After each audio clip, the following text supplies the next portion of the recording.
Bienvenue Flavie, Merci Chloé. bienvenue à ce congrès Puissance intérieure.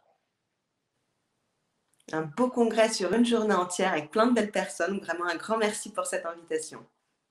Justement, je tenais à t'inviter parce que j'avais envie que tu nous présentes ta couleur, que tu nous expliques à quel moment et est-ce qu'il y a eu un moment ou pas où tu as compris qu'il fallait arrêter de mettre peut-être le couvercle sur la cocotte qui bout et qu'il fallait aller voir à l'intérieur de soi. Est-ce que tu peux nous parler de ça? Est-ce qu'il y a eu un moment qui a été charnière pour toi? Alors, des moments charnières, on va dire, j'en ai eu deux gros, principaux dans ma vie. Et en fait, je pense que c'est voilà, ce que je voulais aussi un petit peu partager, hein, on va dire un peu comme clé. Ça a été par exemple quand moi j'avais 12 ans et mon père, un vendredi soir, nous annonce comme ça, tout royalement, qu'il décide de partir faire un tour du monde sans moi, sans ma mère, sans ma sœur, et qu'il va demander le divorce. Et qu'en gros, Ah. on ne sait pas où est-ce qu'il sera et on ne sait pas du tout ce qu'il en sera de sa vie. Et là, alors oui, j'ai subi un abandon, hein, on peut clairement mettre le mot dessus. Et en fait, ça a été un peu une succession d'émotions très très difficiles et très particulières parce que on avait une vie sincèrement plutôt confortable, on avait deux maisons, on avait une belle voiture à l'époque qui était décapotable. Et du jour au lendemain, ma mère qui travaillait avec mon père se retrouve sans emploi, virée de la maison, avec deux enfants. Donc on était à la rue. Elle avait plus de salaire, elle avait plus rien. Donc ça a été un moment très très difficile pour elle. Et à ce moment-là, en fait, j'ai perdu mon enfance. J'étais plus une enfant, j'ai pas connu mon adolescence. Mon objectif était d'aider, de soutenir ma mère et de protéger ma sœur. Pendant, allez, 30 ans, j'en ai énormément voulu à mon père. Mais à un point où j'ai décidé de couper les ponts avec lui parce qu'il m'a toujours diminué. J'ai grandi à base de t'es moche, t'es nulle, t'es grosse. En termes de confiance en soi, je pense qu'on peut trouver mieux. Et j'ai fini par couper les ponts pour dire il y a un moment, je sais quelle est ma valeur. Et je n'ai pas laissé une personne, même si c'est mon père, me dire finalement ce que je vaux, ou du moins ce que je ne vaux pas. Parce qu'au travers de tout ce qu'il m'a fait vivre, donc justement ce départ, le fait de prendre soin de ma famille, aujourd'hui, donc on est quand même quasiment 38 ans, enfin peut-être pas trop, non, pas 38 ans, mais je crois que j'ai mis 10 ans de trop. Aujourd'hui, j'ai presque de la gratitude pour le geste qu'il a fait. Pourquoi? Parce que sans son départ, j'aurais pas développé cette force intérieure, j'aurais pas développé cette motivation, j'aurais pas développé mais tellement de choses parce que justement, j'ai dû me battre, j'ai dû garder de l'espoir, j'ai dû avancer dans ma vie et sans cet événement, je pense que je serais quelqu'un de complètement différent. Donc vraiment pour moi la clé c'est de dire quand il y a quelqu'un qui vient vous diminuer, regardez ce que vous voulez faire. Est-ce qu'on continue justement de subir, de mettre ce couvercle et d'avaler ses couleurs, ou il y a un moment où on dit stop, je reprends ma place, je reprends ma puissance, parce que je sais finalement ce que je vaux réellement. Et aujourd'hui, de me dire que j'ai de la gratitude pour cet événement, je me dis que j'ai quand même bien cheminé, parce que c'était vraiment pas gagné. Et merci déjà pour le partage de ton expérience. C'est vraiment ça, moi, que je voulais mettre en lumière lors de ce congrès. C'est à quel moment l'intimité rencontre l'universalité chez l'autre. Et du coup, quand tu as eu cette prise de conscience, 30 ans après, qu'il y avait des choses à aller regarder et apprendre à tourner la pièce, en fait, pour accepter de regarder l'autre côté et puis d'accepter la richesse de cet événement. Alors, est-ce que tu peux justement nous expliquer par quoi c'est passé chez toi? Est-ce que tu as dû tirer un fil de la pelote et puis du coup, tu as des choses qui sont venues et t'as pas su quoi faire? Ou est-ce que d'un coup, tout s'est ouvert? Ou est-ce que tu peux nous expliquer un peu concrètement dans la matière comment ça s'est présenté à toi? Alors, j'ai pas ouvert une boîte de Pandore et tout est sorti d'un coup. Non, en fait, j'ai pas fait de thérapie, on va dire, type psychologie, j'ai pas vu de psychiatre, etc. En fait, c'est après la naissance de mon fils, où ça a été aussi un événement très très difficile pour moi. J'ai commencé en fait à consulter des thérapeutes, donc des personnes sans savoir qui étaient des fois médiums et qui m'ont dit mais il y a beaucoup de colère en vous. Et sur le coup, je suis pas colère, je vois pas trop. Puis là, je sais plus, la personne, elle me touche à un endroit particulier du corps, elle me dit qu'est-ce qui s'est passé à 12 ans? Et là, je fais ah, ok, j'ai compris d'où vient ma colère. Et à partir de là, je me suis dit bon, j'ai quelque chose à travailler. Il faut que j'arrive finalement à réussir à pardonner et à avancer sur tout ce qui s'est passé avec mon père. Donc j'ai eu comme ça différentes thérapies relativement courtes, hein. C'est des accompagnements qui étaient soit sur 1, 2, 3 séances. Là, je suis en train de terminer un accompagnement un petit peu plus long avec une femme qui en même temps est médium. Et donc voilà, se connecte à moi, se connecte à lui. Et puis on est vraiment justement en train de finaliser un petit peu à la fois ce deuil et en même temps cette renaissance. Je me souviens que la veille de mon mariage, je m'étais dit, bon, mon père ne sait pas que je vais me marier. Il faudrait peut-être qu'il le sache. Et donc, j'avais même, à titre personnel, à ma propre initiative, je m'étais dit, je vais lui faire une lettre. Puis il était tard et je me suis dit, bon, je n'ai pas envie d'être fatiguée à mon mariage, donc je ne la lui ferai pas. Donc, c'était plutôt plein de petits événements qui sont venus finalement ponctuer ça. Et je pense qu'après, il y a tout le travail que j'ai fait à côté. Le travail que j'ai fait sur moi, le travail que j'ai fait aussi sur mon état d'esprit, sur mon mindset, sur ma façon de penser et de voir les choses. Et je pense que vraiment, la clé de voûte, ça a été il y a à peu près un mois, je suis partie à Cannes. Cannes, c'est où vit mon père. Ça faisait 20 ans que j'étais pas retournée. La dernière fois que j'y avais été, c'était avec mon mari et c'était la dernière fois que je voyais mon père. Donc de retourner dans cette ville, il y avait un petit goût de et si je le croise, qu'est-ce qui se passe? Est-ce que finalement tout ce que j'ai traversé, tout ce que j'ai réparé, est-ce que c'est vraiment en profondeur réparé ou est-ce que ça reste encore du superficiel? Et on nous a fait faire un exercice d'introspection, de réflexion pour justement voir quelle est la gratitude qu'on peut avoir par rapport à un événement. Donc moi, c'était celui-ci que j'avais choisi. Et en fait, à partir du moment où j'ai compris que je ne peux pas changer ce qui s'est passé, même si j'avais anticipé ou si on nous avait dit en avance ce qui s'était passé, ça aurait peut-être été même pire. Et donc, j'ai réussi à la fin de ce week-end à sortir vraiment avec de la gratitude. De la gratitude pour finalement, au travers de cette difficulté, tout ce que ça a pu vraiment m'apporter. Ça a été, voilà, ça fait à peu près, j'ai commencé ces introspections et puis ce travail sur moi en 2019, on est en 2022.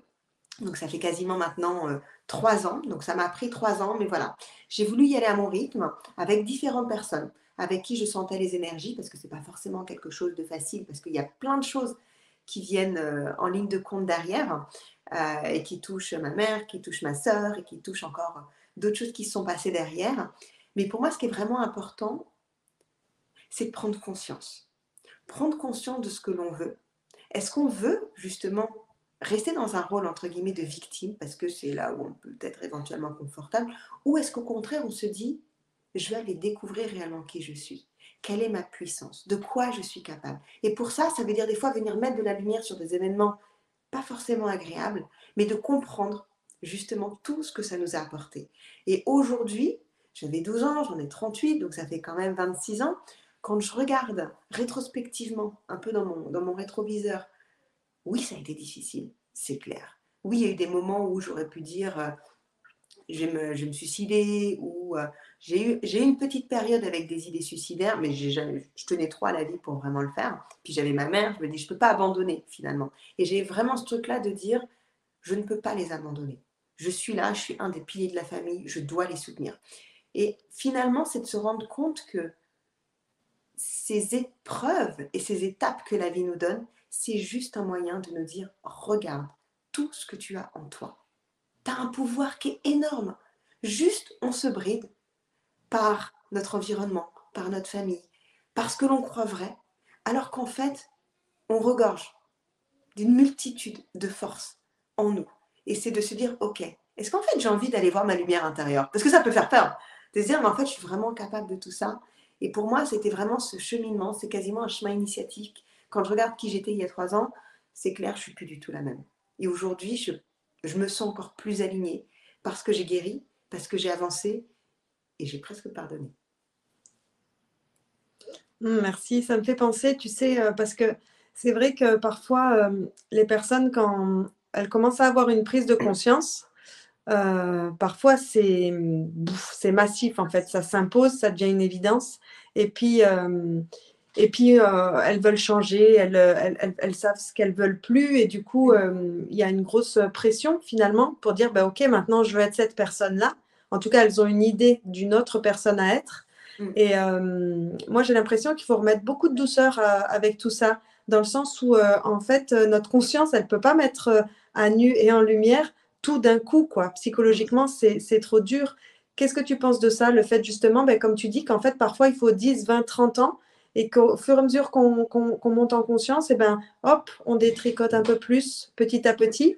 Est-ce que toi, c'est ta manière de voir la chose ou est-ce qu'aussi à d'autres moments, parce que ça peut être un subtil équilibre et puis on a ce jeu de balance de va-et-vient, de dire, OK, là, il me faut des outils, vers quoi je vais à l'extérieur, quelle aide j'accepte aussi de prendre dans ma vie. Qu'est-ce que ça te dit, ça?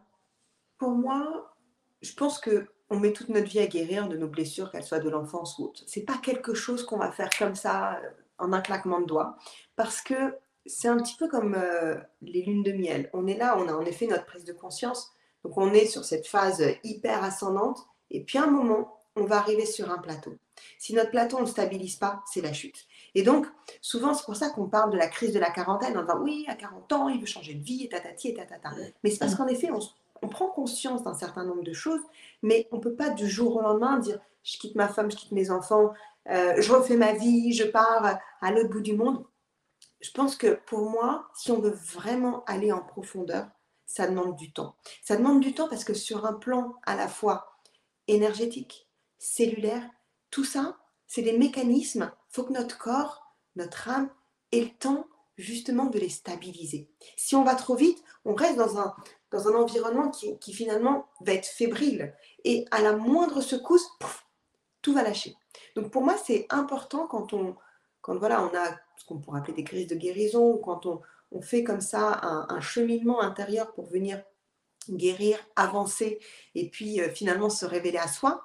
Pour moi, c'est vraiment ne pas être dans cette précipitation. Parce qu'aujourd'hui, de toute manière, notre environnement, par nature, fait que on a besoin d'avoir tout de suite. On voit que ce soit Amazon, etc. Il faut que ce soit du tout de suite. Et dans notre vie, on se dit, mais c'est pareil, je changeais du tout au tout.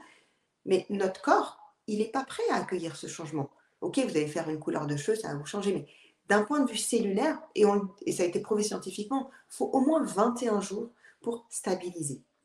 Donc, si on n'a pas stabilisé, finalement, tous les effets bénéfiques qu'on a eus, ça ne tiendra pas. Et il ne faut pas oublier non plus que l'être humain, il va rechercher une émotion. Il va dire, je veux changer ma vie parce que je veux me sentir comme ça. Mais une fois qu'il aura atteint ce palier, qu'est-ce qu'il va ressentir? De nouveau de la frustration, parce qu'il va vouloir encore quelque chose de différent. Et donc, c'est pour ça que pour moi, c'est vraiment important de prendre son temps, de stabiliser, pour pouvoir justement ne pas être dans ces moments, j'ai du plaisir, j'ai de la frustration, j'ai du plaisir, j'ai de la frustration. Parce que sinon, on est dans un cercle vicieux et on n'avance jamais. On est tout le temps en fait à répéter, répéter, répéter les mêmes choses. Donc, on a sa prise de conscience, on stabilise, on prend le temps. Je veux dire, on peut vivre 60, 70, 80, 90, 100 ans. Donc, on n'est pas à 1 ou 2 jours pour justement apprendre à se connaître, apprendre à partir à sa découverte. C'est pas dire, ok, j'ai fait mon exercice, c'est bon. Est-ce qu'en faisant juste un exercice, on a vraiment conscientisé? On a vraiment pris conscience de qui on est, quelles sont nos forces, quelles sont nos difficultés, quelles sont finalement ces facettes? Parce que accepter on va dire, la face positive et lumineuse, c'est facile. De dire que j'ai mon équilibre, où j'accepte autant ce qui me dérange que ce que j'admire chez moi. Et c'est justement, comme tu disais, de trouver cette balance, c'est pas quelque chose qui se fait rapidement. D'accepter tout ce qui nous dérange chez soi, il y en a plein qui veulent pas. Ils disent non, non, mais ça, bon, je laisse de côté, on verra. Donc pour moi, vraiment, quand on est dans un cheminement comme ça intérieur, il faut prendre son temps pour vraiment être là, stabilisé, parce que sinon, vous allez être tous les 3 mois à recommencer et puis à repartir finalement à zéro. Et d'un autre côté, moi, ce que ça me dit, c'est que ben, parfois, on doit aussi passer par là. Ce côté, je suis pressée, même boulimie de formation parfois, et ce côté frustration, émotion. Parfois, c'est aussi le chemin pour, ben, c'est une étape dans. Est-ce que toi, justement, ce fantasme d'un bien-être total à 100%, qui est un fantasme finalement, parce que du coup, ouais, comme tu dis, il faut accepter les moments où on est aussi dans le creux de la vague. Est-ce qu'il y a une forme de foi qui est née en toi, une forme de confiance non seulement en toi, mais en un plan plus grand, appelons-le comme on veut, mais pour dire, OK, quoi qu'il arrive, en fait, je me rassure et je me dis que bah, du coup, tout sera OK. Dans 10 ans, je regarderai ça avec un œil nouveau, quoi. Mmh. Oui, tout à fait. Alors, cette boulimie de formation, je l'ai faite, je l'ai eue. Je ne sais pas combien de formations est-ce que j'ai suivies, je ne sais pas combien de ouais, de trucs, j'ai de bouquins, je veux dire, j'ai une librairie chez moi. Des formations, j'en ai mangé, mais à n'en plus pouvoir. Et j'ai aussi fait une saturation. Une saturation justement de cet excès de formation, de cet excès d'apprentissage. Parce qu'il y a un moment, là encore, il faut digérer. Si tu es là à engloutir, engloutir, engloutir, il y a un moment, tu satures. Et comme tu le dis pour moi, ça fait partie de l'apprentissage. Parce que justement, tu apprends après, et c'est ce que je vais appeler la sagesse, que tout ça, c'est bien, mais c'est comme les enfants. On veut tout maintenant, tout de suite. On est là en train de prendre, de prendre, de prendre. Et puis en fait, après, on se dit, mais est-ce que c'est ce qui est le plus juste pour moi? Et c'est vraiment cette question de se dire, est-ce que je le fais parce que je compense quelque chose? Est-ce que je le fais parce que ça me fait plaisir? Ou finalement, qu'est-ce que j'en ressors? Parce que si c'est pour consommer et ne pas mettre en application, ben, il ne se passera rien. Pour moi, je pense que c'est, comme tu le dis, ça fait vraiment partie du chemin.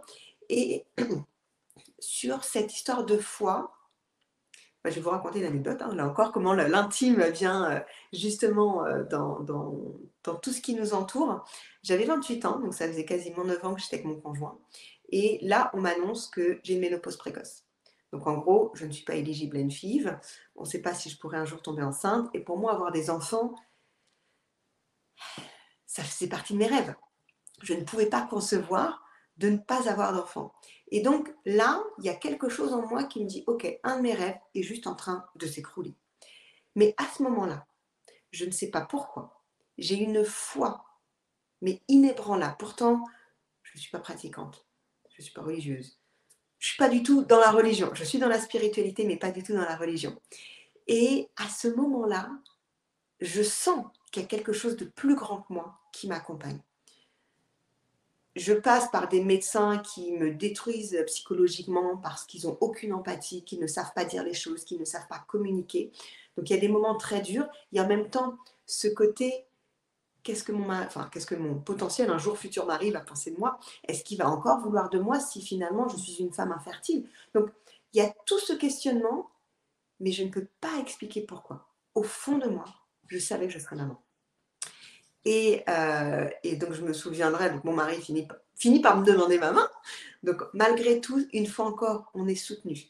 On est soutenu sur un plan plus élevé, mais on est soutenu aussi parfois sans qu'on le sache. Je pensais que mon conjoint finirait par me quitter, mais non, malgré l'épreuve, malgré la difficulté, il a voulu rester parce qu'il avait confiance en moi et il m'aimait. Donc c'est vraiment, là encore, un travail sur son état d'esprit, de ne pas se limiter en disant parce que j'ai ça, rien n'est encore possible. Non, c'est justement de garder l'espoir, de garder cette foi que j'ai littéralement expérimentée à ce moment-là. Je me suis créé mes prières, je me suis créé mes rituels. J'avais mes rituels de yoga. Et je me souviens qu'avec mon mari, je dis, bon, il y a un moment, je sais que je tomberai enceinte, je ne sais pas comment, mais on a moins pratiqué ensemble, on va dire ça comme ça. Et je me souviendrai toujours que on était quasiment à 6 mois. Et là, on avait le rendez-vous pour l'insémination, parce que je n'étais éligible que pour une insémination artificielle. Après, c'était le don d'ovocytes. Donc c'était là psychologiquement encore quelque chose de plus difficile. Et là, mes règles n'arrivent pas. Je tombe enceinte naturellement. Et là, j'ai vraiment compris qu'il y avait quelque chose de plus grand. Parce qu'au final, je le sentais. Je le sentais, mais du plus profond de mes tripes, que ça allait arriver. Je ne savais pas le comment, mais je savais le pourquoi. Pourquoi? Parce qu'il fallait que je sois maman. Pourquoi? Parce que c'était prévu, on va dire, dans mon chemin de vie, d'expérimenter la maternité. Et donc, quand tu parles de cette foi-là, comme on dit, vraiment, je le sentais dans mon corps, je le sentais tout autour de moi, c'était quelque chose vraiment qui me dépassait. Pour le coup, c'était vraiment le cas. Après, j'ai un peu perdu la foi. Il y a eu d'autres expériences de vie qu'on fait. Bon, l'univers là, franchement, t'es pas super cool avec moi. Mais une fois encore, chaque épreuve est faite pour nous révéler finalement notre puissance intérieure et de quoi on est capable. Et je suis tombée finalement enceinte 2 fois de manière complètement naturelle. Alors que la médecine me mettait mais perdante à 400%. Donc comme quoi, oui, il y a quelque chose de plus grand. Et quand je regarde, bon, pas encore 10 ans, mais 7 ans en arrière, je me dis, waouh, si à ce moment-là, j'ai cru en moi, que ce soit pour nos projets personnels, que ce soit pour nos projets professionnels, quand on croit en soi, quand on se réfère à un peu plus grand que nous, tout est juste. Il suffit juste d'y croire. Pour moi, c'est vraiment croire en soi, croire en son potentiel, c'est juste nous ouvrir les portes de l'impossible. Ah, génial. Et est-ce que tu as du coup, après cette expérience-là, reconnecté à des moments comme ça où tu savais qu'il y avait des projets qu'il fallait que tu mènes, où il y a des choses qui arrivaient de manière évidente, et du coup dans ta vie professionnelle, personnelle ou peu importe. Et aussi, est-ce qu'il y a des moments où ça t'est arrivé aussi de manière évidente, il y a des choses qu'il fallait que tu fasses, le résultat, comment dire, n'a pas été aussi prospère que ce que tu pensais. Néanmoins, tu ne doutes pas. Tu sais que cette voie, elle était là comme un step, en fait. Peu Ouais. importe que ça te disait, il faut que je fasse ça, tu vas être riche avec ça. Je donne un exemple. Mais qu'en fait, c'était juste parce qu'en fait, il fallait vraiment que tu le mènes à bien et que c'était un step à passer. Ouais. Oui, tout à fait. Bah, quand j'ai créé justement Live Your Life, qui est ma société, ça m'a pris comme un moustique qui vient nous piquer en pleine nuit. J'ai eu une guidance, hein, parce qu'à ce moment-là, donc j'étais accompagnée, j'ai eu une guidance, et là, j'ai senti qu'il fallait que je crée mon entreprise et que j'accompagne les femmes, que je les accompagne sur justement tout ce qui est les libérations. De plus en plus, on me disait oui, mais Flavie, il y a quand même la médiumnité, il faut que tu t'ouvres à ta médiumnité. Puis là, il y avait beaucoup de peur. Je dis, c'est quoi s'ouvrir à sa médiumnité? Et je dis franchement, non, non, le truc, on prend le tapis, on met bien en dessous. Et donc, en l'espace d'un mois, j'ai créé mon premier programme d'accompagnement de groupe. Et contre toute attente, j'ai fait des ventes. Et là, je me suis fait, waouh, j'avais pas prévu d'être entrepreneur. C'était pas du tout dans ma ligne de conduite. Moi, je viens d'une famille où on gravit les échelons progressivement et puis on essaye de gagner sa vie. En tout cas, moi, j'ai voulu être indépendante financièrement pour justement ne pas revivre ce que ma mère avait vécu d'être dépendante financièrement d'un homme. Et donc de me dire, waouh, là, je suis en train de partir sur un chemin. J'ai personne dans ma famille qui est entrepreneur. J'y connais rien. Mais je le sens au fond de moi, que par mon histoire, par quelque chose qui devrait arriver, je ne sais pas quoi, je ne sais pas comment, je suis invitée vraiment à éveiller les consciences, à accompagner et à libérer. Mais une fois encore, je ne sais pas comment. Donc, je dis, ok, je vais lancer un petit programme en développement personnel et puis on va voir ce qui va en être. Et là encore, c'est les montagnes russes. J'ai un programme qui marche, j'en ai un autre qui marche moins. Là, je finis par lancer un accompagnement en one-to-one. J'ai 3 clientes. Et je me dis, OK, je sens que je suis à ma place, mais il y a autre chose. Il y a encore quelque chose qui doit arriver. Petit à petit, je l'ai compris, j'ai ma médiumnité qui s'est réveillée. Où j'ai commencé à voir, mais à voir avec mes yeux, je l'ai vu une fois, un défunt. J'ai commencé à arrêter d'avoir peur, justement. Arrêter d'avoir peur de ce qui m'entourait. Arrêter d'avoir peur de me cacher. Justement, de me cacher, de dire, bah en fait, être médium, c'est pas quelque chose de mal. Au contraire, quand j'ai pris conscience finalement de tout ce que ça pouvait apporter aux autres, ça m'a ouvert finalement une facette que je ne connaissais pas chez moi.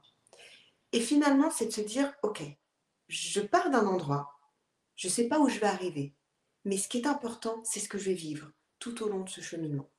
Je vais partir à ma découverte. Il y a des fois, c'est super inconfortable.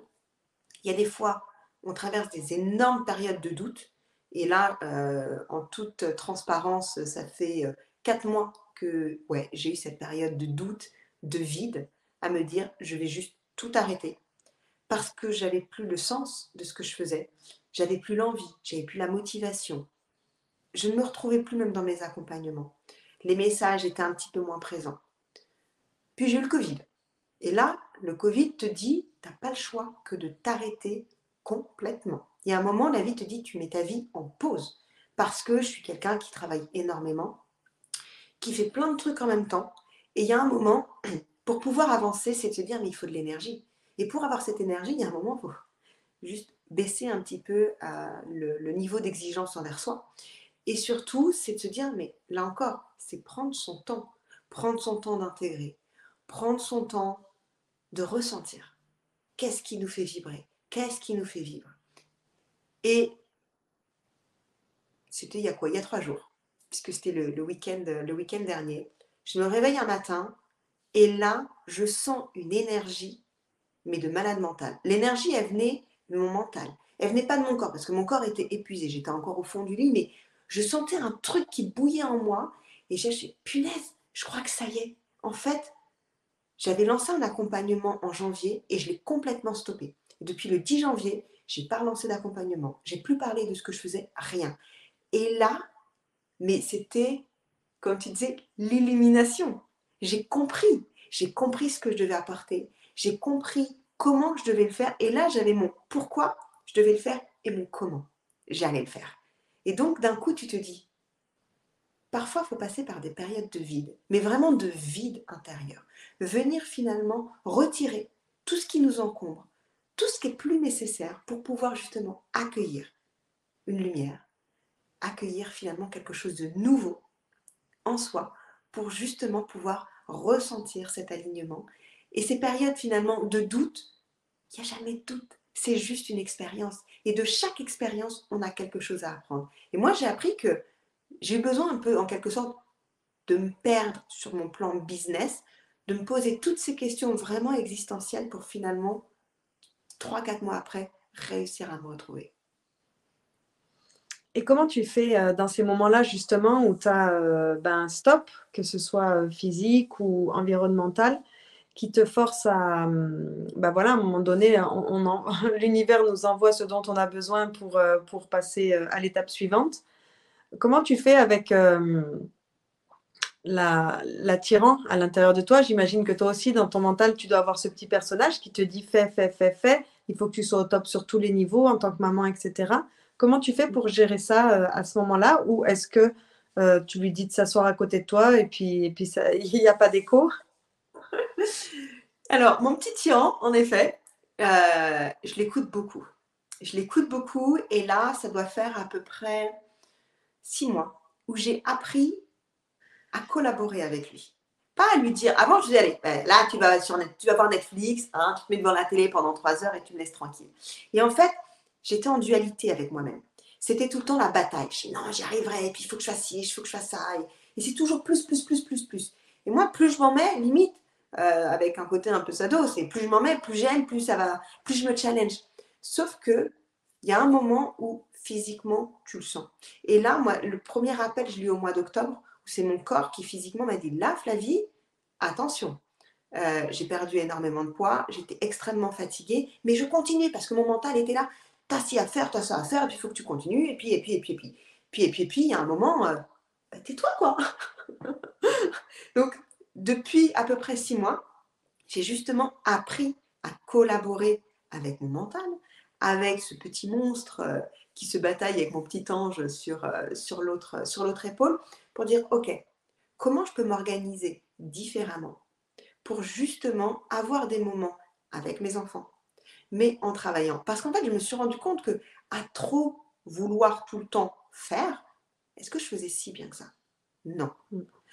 Et surtout, j'essaie de comprendre pourquoi j'avais besoin, en quelque sorte, de venir me noyer dans autant d'activités, dans autant de formations, dans autant de choses. Qu'est-ce qu'en fait, je venais cacher? Qu'est-ce que je ne voulais pas voir en agissant comme ça? J'ai voulu des enfants, mais l'objectif, c'est de passer du temps avec eux. C'est pas d'être H24 en train de bosser, d'être là. C'est quoi aussi l'image que je leur envoie? Est-ce qu'ils veulent voir une maman entrepreneur et je montre ma vulnérabilité? Oui, il y a des fois où c'est dur. Oui, il y a des fois où la maman, elle ne vend pas. Mais en même temps, ça leur apprend. Ou je montre une femme forte qui, de toute manière, y arrive coûte que coûte. Et c'est quoi l'apprentissage qu'ils auront derrière? Maman, elle gère. De toute manière, on n'a pas à s'en faire, maman, elle gère. Donc, quand j'ai compris que je pouvais apprendre sur moi, mais surtout je pouvais aussi transmettre quelque chose d'autre à mes enfants. C'est là où je me suis dit, ok, on va s'organiser différemment. On va faire le dîner avec les enfants. On va les coucher. Je veux plus entendre cette phrase de ma fille qui me dit, maman, est-ce que ce soir tu manges avec nous? Est-ce que maman, ce soir, tu nous couches? Parce que j'ai créé cette inquiétude chez elle, à toujours vouloir faire plus, plus, plus. Finalement, je suis en train de casser quelque chose d'autre qui est la relation avec ma fille. Mais pour ça, il faut ouvrir les yeux. Il faut se dire, là, Flavie, tu n'es peut-être pas en train de prendre finalement le chemin que tu veux. Ça a été pour moi le premier point. Et le deuxième, c'est de se dire, tu ne peux pas donner des conseils, tu ne peux pas coacher les gens et finalement ne pas l'appliquer toi-même. Il y a un moment, et je reviens sur cet alignement intérieur, c'est de se dire, fais ce que je dis, mais pas ce que je fais, c'est pas juste. C'est pas juste avec moi-même, c'est pas juste avec ce que j'enseigne, c'est pas juste avec qui je suis. Donc c'est aussi de se dire, applique ce que tu enseignes, applique tout ce que tu transmets, parce que sinon, il y a un truc là qui va pas. Et donc c'est comme ça que là, depuis à peu près 6 mois, j'ai organisé un peu différemment mon agenda. Euh, j'ai stoppé tout ce qui était formation. Et je me dis, ok, maintenant, je vais prendre mon temps. J'ai pas besoin, là encore, d'être là, absorber, absorber, absorber, absorber. C'était vraiment de prendre conscience, finalement, de ce qui se jouait en moi, de ce que je ne voulais pas voir, et de toujours se dire, je rivalise avec qui? En fait, je rivalise avec moi-même. Qui est-ce que je mets en danger? C'est moi-même. Et le jour où, comme là, c'est ce qui s'est passé, et mon mari et moi, on a le Covid, si on est tous les deux à terre, qui s'occupe des enfants? Parce que eux, ils pétaient la forme. Et toi, tu es au fond de ton lit en train à moitié de mourir parce que tu n'as plus de force et que tu n'as même pas la possibilité d'aller préparer à manger. Et dans ces cas-là, tu as vraiment une prise de conscience qui te dit qu'est-ce qui est réellement important pour toi? Ta famille, ta santé. Et est-ce que finalement ta santé, en travaillant comme une acharnée, tu l'aménages? Pas du tout. Et donc c'est vraiment, là encore, les petits signes que la vie envoie. Je ne dis pas que c'est une bénédiction d'avoir eu ce Covid, hein, mais ça m'a appris. Et en fait, j'avais des tels maux de tête. Mon mari n'a pas du tout eu les mêmes symptômes. Lui, il a eu la toux, moi j'ai eu la tête. Je ne pouvais plus réfléchir. Je ne pouvais pas regarder mon téléphone. Je ne pouvais pas lire. Il fallait juste que je sois dans le noir et que j'attende que ça passe. Et là, tu te dis, en fait, est-ce que ton cerveau, tu n'es pas en train de le cramer justement au quotidien? Et c'est justement de s'accorder un temps entre soi et soi pour se dire, est-ce que ce que je fais est juste? Est-ce que ce que je fais me fait vraiment plaisir, me fait vibrer? Et si ce n'est pas le cas, c'est dire, ok, et ben on prend un temps de pause. S'il y a besoin pendant une semaine d'arrêter les réseaux sociaux, d'arrêter tout ce qu'on fait, c'est de s'accorder justement ce moment de pause pour pouvoir justement ensuite retrouver l'énergie, retrouver l'envie et retrouver la motivation. Et c'est vraiment là, voilà, c'est de m'accorder des fois des grosses coupures pour me dire, je pense à rien, j'arrête de penser au business, j'arrête de penser à mes accompagnements, j'arrête de penser à mes formations et je pense à moi. Parce qu'au final, je suis la personne la plus importante. Sans moi, c'est comme cette analogie qu'on fait dans les avions. Si je suis plus là, mes enfants, j'ai mon mari bien entendu qui peut s'en occuper, mais chacun a son rôle, chacun apporte quelque chose aux enfants. Donc c'est hyper important aujourd'hui que je prenne soin de moi. Oui, c'est ça, on est vraiment notre priorité en fait. On devrait être aussi doux avec notre meilleur ami et les bons conseils qu'on donne. Mm, Souvent, on ne se les donne pas à soi. Ce à mm, quoi ça me fait penser, on finira peut-être sur cette dernière question, c'est, tu sais, je pense à toutes ces personnes qui savent qu'elles sont plus bien où elles sont dans leur travail, par exemple. Elles ont envie d'une reconversion ou elles ont envie d'autre chose. Et ça me fait penser qu'avant de savoir quelles compétences on a, quelles compétences on peut développer, ben, comme tu dis, parfois de faire un peu d'espace. Alors, ça fait souvent émerger des peurs parce que du coup, on avait mis beaucoup de choses. Donc, si on met de mm. l'espace, ben, du coup, il y a un peu tout qui jaillit. Donc, il faut être un peu OK pour se challenger à ce niveau-là. Mais moi, c'est ça aussi à quoi ça me fait écho. C'est à un moment donné, avant de penser à qu'est-ce que je veux faire de nouveau, qu'est-ce qui est important pour moi en fait? Est-ce que manger sainement, c'est important? Est-ce qu'être avec mes enfants et pas mettre des priorités, mais en tout cas, voilà, faire un petit état des lieux des différentes valeurs qui sont importantes, à quel niveau, et de se dire, OK, bah, du coup, là, je mets beaucoup d'énergie, là, je mets beaucoup de temps, là, un peu moins, là, je peux déléguer. Et c'est ça, ce à quoi ça me fait penser. Et je pense, du coup, dans le cadre de tes accompagnements, c'est un peu ça aussi Ouais. que tu dois conseiller, j'imagine. Oui, exactement. Et c'est vrai que, par exemple, il y a cette fameuse roue de la vie. La roue de la vie, on va regarder justement sur différents plans financiers, famille, professionnel, etc. Où est-ce qu'on en est? Et récemment, j'ai compris quelque chose, c'est que on va mettre un chiffre justement sur chacun de ces éléments et là on va dire, ah, en fait, ouais, mon boulot, ça me va pas, faut que j'en change. Mais en fait, on va comparer. Je suis par exemple sur un 3 sur 10 au niveau professionnel, mais le 10, je me compare à qui? Et pourquoi je me compare? En fait, Mmh. c'est quoi que je vais réellement aller chercher? Et donc, par exemple, ça, c'est un exercice que j'ai complètement transformé parce qu'avant, c'était juste de dire, bah, je ne suis pas heureux dans tel domaine de vie, mais en fait, je ne vois pas déjà qu'est-ce que j'ai, qu'est-ce que ça m'apporte. Et donc, avant d'aller voir ce qui nous manque, c'est déjà de prendre conscience de tout ce qu'on a. Et au travers de ça, plutôt que de dire, bah en fait, ouais, je vais aller chercher qu'est-ce qui me fait vibrer. Pour moi, ce qui me fait vibrer, c'est déjà quasiment la fin du chemin. Parce qu'avant, il faut se reconnecter à son corps, il faut se reconnecter à ses émotions. Parce qu'aujourd'hui, on est dans un monde où on les réfrène aussi, nos émotions. On est un homme, on n'a pas le droit de pleurer. On est une femme, il faut quand même qu'on soit forte, qu'on assume. Mais on a le droit d'avoir nos moments de faiblesse. La colère, on dit c'est pas beau d'être en colère, mais la colère, elle est nécessaire parce que ça nous permet aussi de sortir. Donc pour moi, j'ai envie de dire qu'en effet, avant de faire tout ça, c'est se reconnecter à son corps pour ressentir justement qu'est-ce qui se passe parce que notre corps est notre premier véhicule. C'est lui qui nous donne mais tellement d'informations, se reconnecter à ses émotions. Ensuite, pour moi, c'est avant tout ça, c'est justement de travailler sur qu'est-ce qu'on croit. Quelles sont toutes ces croyances, toutes ces choses qu'on nous a mis depuis notre enfance, au sein de notre environnement, etc., dans notre tête, et qui fait qu'aujourd'hui, bah, rien que si je vais chercher mes qualités, mes défauts, on va dire ça comme ça de manière un peu grossière, mais que j'ai toutes ces limitations avant, ben, je ne vais pas aller chercher finalement cette pépite réellement que j'ai en moi. Donc pour moi, il y a déjà un nettoyage qui est nécessaire en amont pour se dire, ok, qu'est-ce que je crois vrai? Est-ce que les croyances que j'ai, j'en sais rien, sur l'argent, sur l'entrepreneuriat, sur moi, sur ma confiance en soi, est-ce que tout ça c'est vrai? Ou est-ce que finalement c'est une projection des autres et de leurs peurs? Ou est-ce que ce sont réellement mes peurs? Et une fois qu'on a fait pour moi cet état des lieux, on peut en conscience aller justement voir qu'est-ce qui me fait plaisir. Quand j'étais enfant, je rêvais de quoi? Et ça, souvent on oublie. Notre enfant intérieur qui est là, qui est en nous, qui sommeille bien souvent, mais il y a un moment 12-13 ans, il a fallu être comme tout le monde, rentrer dans ce fameux moule. Et à ce moment-là, tous nos rêves qu'on avait, mais on a mis, c'est même plus un couvercle, c'est un bunker, ils sont dans un bunker au fond de l'océan, et puis on se dit, faut vraiment que j'aille aller voir ça. Mais nos peurs, finalement, peuvent être des drivers. Nos peurs, c'est justement ce qui peut nous pousser à aller dans cette zone d'inconfort. Mais finalement, notre zone de confort, c'est à nous de décider, est-ce qu'on reste dans ça?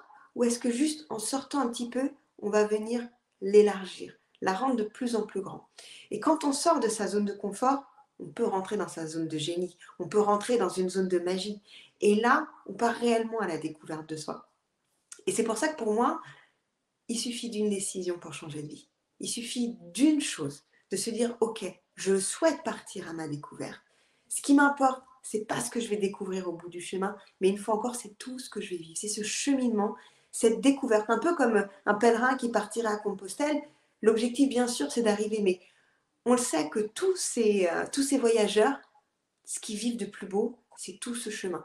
Et quand on part finalement à la rencontre de soi, bah c'est ça, c'est finalement tout ce qu'on va vivre, cette découverte qu'on va aller en soi, au travers de soi, pour justement venir soit réveiller cette petite étincelle qu'on avait en nous qui s'est un petit peu éteinte, ou venir polir ce diamant pour en faire quelque chose d'étincelant. Mais pour moi, voilà, tout part d'une décision, la décision de se choisir avant tout. Et ensuite, on peut en effet aller voir ce qui nous fait réellement vibrer. Eh ben, merci Flavie. Je crois qu'on va rester là-dessus et j'invite tout le monde à prendre la décision, si c'est juste pour Exactement. eux à cet instant ou plus tard. Merci Voilà. beaucoup pour ta participation. Je mettrai tous les détails de ton site et de ta connexion aux réseaux sociaux, comme ça les gens pourront te retrouver. Merci Eh ben, infiniment d'avoir été là. merci à toi et puis merci à tous ceux qui auront participé au sommet et à ceux qui le regarderont aussi au replay. En tout cas, c'était un vrai plaisir. Et voilà, je vous dis à très bientôt. Merci Flavie. Merci à toi.